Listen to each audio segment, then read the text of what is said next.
Okay, this is what you would do for your very first getting acquainted with the violin. I think it's important to know the parts of the violin. So first we have a scroll. You can repeat these names. You can also find them in books. These are the pegs. They go into the peg box, and around all 4 pegs are wound 4 strings. And the strings go over this. There's a little ridge here called the nut, and they go down the violin's neck, and the black thing is called the fingerboard. They go down the fingerboard and over the bridge.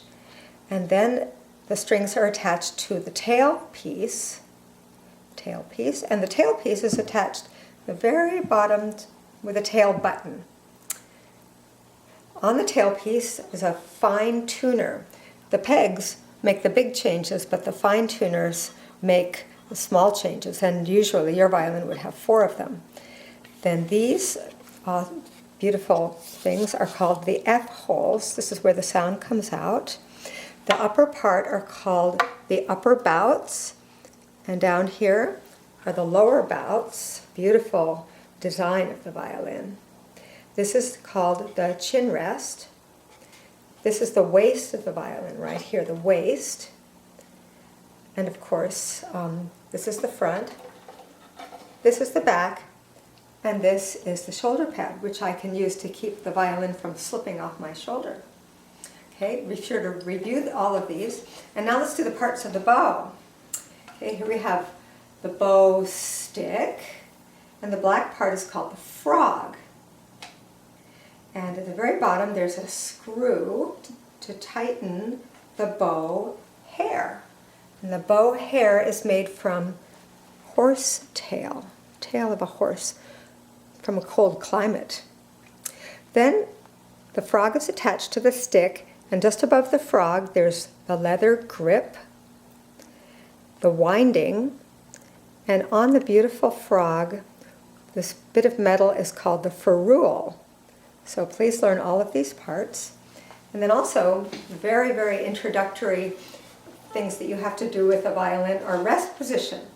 See, rest position is my right side, and I'm putting the violin under my arm, and the tuners are sticking out. So we don't want to squish down on the tuners. So you've got it under the right side, and my feet are together, and my bow is hanging with the hair out on my first finger. I put my hand down and relax my knees so that I'm not all stiff. Stay really relaxed. And this is how to make a bow. You bend down for the count of 2. 1, 2, and you come up, up. Let's try it again. Down, 2, up. And then you put your feet apart in order to play the violin. And again, loosen your knees so you're not tight. Make sure you're balanced on both feet.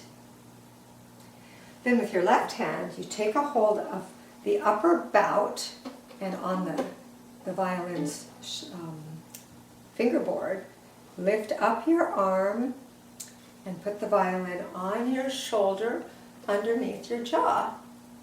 You should be able to let go.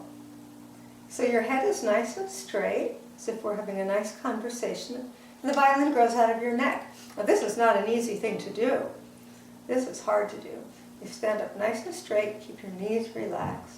But this is a basic violin hold, and you need to hold the violin this way if you're going to do all these fancy things with your left hand later on. So this is basic violin hold. Then we put it back in rest position and put your feet together.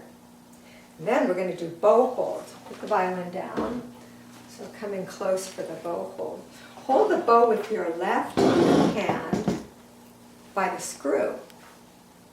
And take your thumb and put it on the ferrule, on the metal. And then we're going to take your 2 middle fingers and wrap them around. So you can see that this middle finger is right opposite the thumb. This is a beginner's bow hold, very easy to hold the bow. And you stick your pinky on the top, and then your first finger, not here, but at the first joint. So you remember to bend your thumb, curve your pinky, wrap your middle fingers around, and keep your first finger at the very, very first joint. And that's a really great bow hold. And this is the end of your first class. Congratulations.